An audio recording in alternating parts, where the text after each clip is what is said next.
Omarosa Manigault Stallworth lost part of the money. Omarosa never took the blame for it. Christie was blamed for the loss, and never spoke up to defend herself.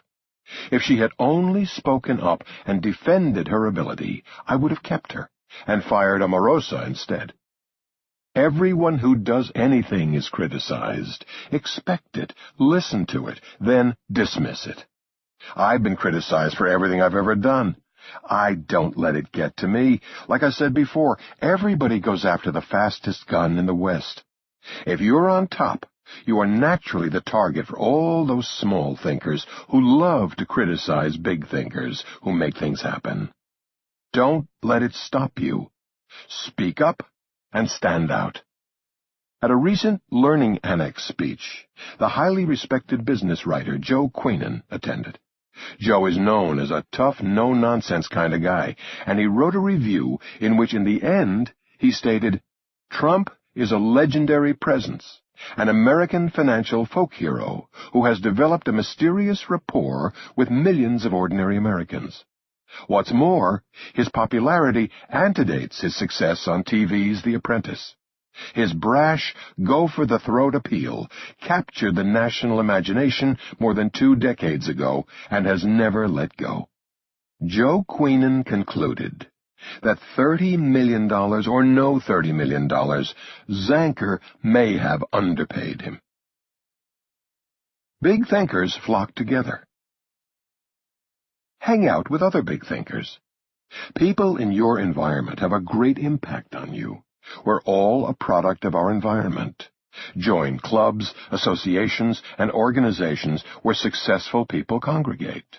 Think of yourself as someone important to know. The most important person in any gathering is the one who is most active in introducing him or herself. When meeting a new person, look them in the eye, and be sure to get their name and give them yours. Make big-thinking friends, and meet them regularly for lunch or dinner to trade ideas, voice opinions, and share dreams and aspirations. Be choosy about your friends. Only hang out with people who truly want you to be successful. Drop all your so-called friends who are negative and think small. They'll sap your energy. Some may try to block your way and make you feel bad about doing well. Seek advice only from people who know what they're doing. One of my big-thinking friends is John Mack, who heads Morgan Stanley. John is as smart as they come, a totally brilliant Wall Street tactician. He has business vision that is unsurpassed. He's a good friend of mine and extremely charitable. He heads up the board at New York Hospital. Recently, John asked me to dinner because there was something he wanted. After beautifully explaining all of the wonderful works being done at New York Hospital, the hospital in which I am not involved, but one of many that would like my involvement, at least financially, John asked me if I could make a contribution of anywhere from $25 to $50 million. I looked at him and said, "Man, do you think big?" Thinking big is one of the reasons that John is so successful. A short while later, I had lunch with John and presented him with a check for $1 million, which by normal standards is not a small contribution. John was very happy to get it and very gracious, but I've never felt so small or so cheap in handing somebody a $1 million contribution. John does a great job in business and also in helping others that are not so fortunate. He's an incredible example to those listening to this audiobook. Big action breeds big confidence. Turn your big thoughts into big action as fast as you can. Don't let excuses, "I'm not smart enough," or "I don't have enough experience," "I'm too young," or "I'm too old," "too female," or "too black," "too fat," or "too thin," "too bald," "too athletic," or "too nerdy" hold you back. These are all just empty excuses. Drop them. Excuses are a symptom of fear. Plunge in and do the thing you fear the most, and your fear will vanish. Nobody is born with confidence. All confidence is acquired. Get the action habit, and your confidence will soar. Don't spend too much time planning or trying to anticipate and solve problems before they happen.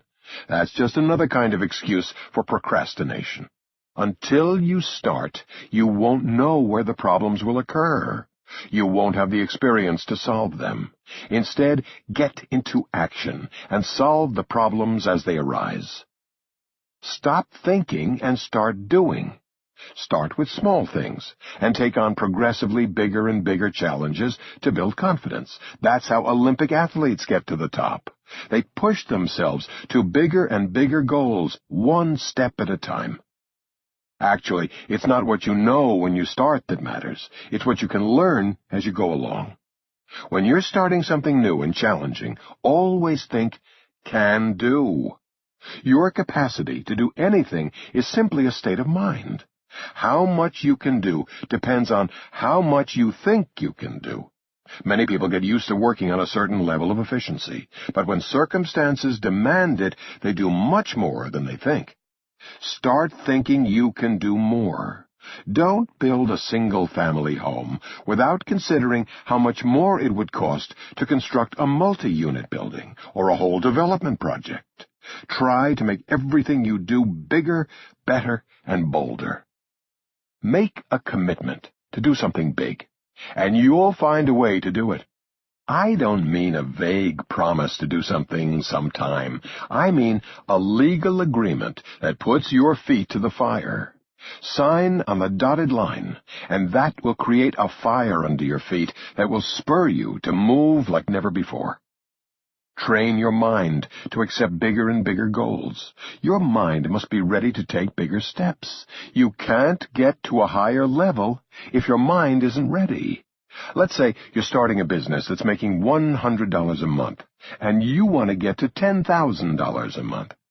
Most people can't shoot from $100 to $10,000 overnight. Your mind needs to adjust to the idea. Start with smaller steps to get your mind ready and to build bridges from where you are now to where you want to be. It helps to get a mentor to help you jump to a higher level faster. That's why there are master teachers and coaches in every field.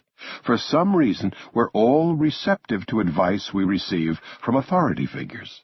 Find an authority figure in your field and get his or her advice and encouragement to take bigger and bolder steps. Their confidence helps to boost your confidence. Use leverage to extract top dollar for your work. Thinking big is the leverage you need to get paid what you're worth. In the real world, people are not going to just hand you money. People fight and kill for money. In the make-believe world, you will automatically get paid what you're worth. The real world doesn't work that way. You get paid what you're worth only when the person you're dealing with has no other choice. Doctors get paid a lot because you pay or you die. Dentists get paid a lot because you pay or he leaves you with an aching tooth. Lawyers get a big commission or they kill your deal. There's an old saying, no pain, no gain. It usually applies to bodybuilding, but it works for negotiations as well.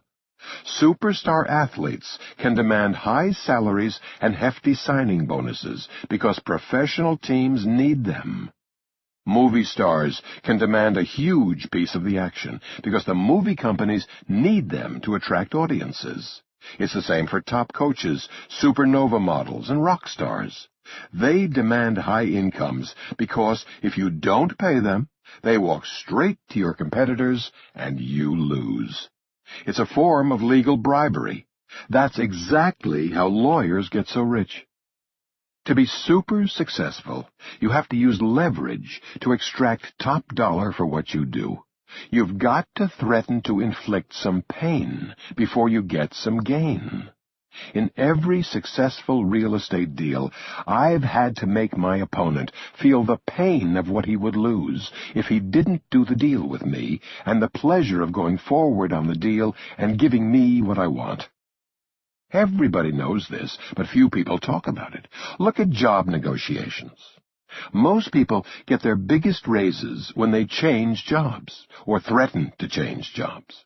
When negotiating for more money, build up the value of your presence to the company and increase the loss the company will suffer in losing you. Always be prepared to walk. Use the leverage of the threat of leaving to get a bigger raise. Hook your career to a big trend. Take advantage of big trends. Many events that occur appear surprising to most people, but are really quite inevitable and predictable. Look below the surface of the quickly changing daily news to the big sweeping changes that take decades to play out.